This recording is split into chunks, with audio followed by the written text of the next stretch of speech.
Bir gün bir gənc oğlan gedir, əlində bir qab şərabla, dolu bir qab şərabla, içki ilə gedir, Peyğəmbər çıxır qarşısına, deyir, cavan, xoş gördük səni, bu həyəcanlanır. Deyir ki, indi əlimdəki şərabın iyini, qoxusunu hiss eləyər, biabır olaram Peyğəmbərin yanında. Deyir, xoş gördük, deyir, salam ya Rasulallah. Deyir, əlində apardığın nədir?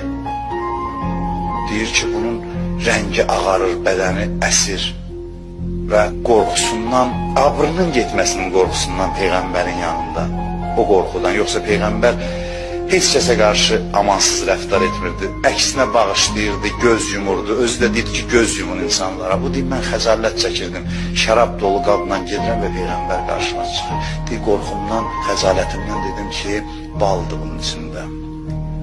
Dedi, qoy yerə, baxım görüm necə baldır. Deyir, yerə qoyanda dedim, ey eyibləri örtən Allah, Peyğəmbərin yanında məni xəcalət eləmə. Qab qoydum yerə, qabı açdı, gördüm, bala çevrildi, balla dolu bir qabdı. Baxdı, dedi, nə gözəl bal aparırsan.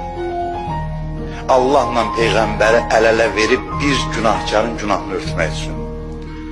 Allahla Rəsulü Peyğəmbəri, bax, insanlığa belə bir yol nicat verəcək, belə bir insan nicat verəcək.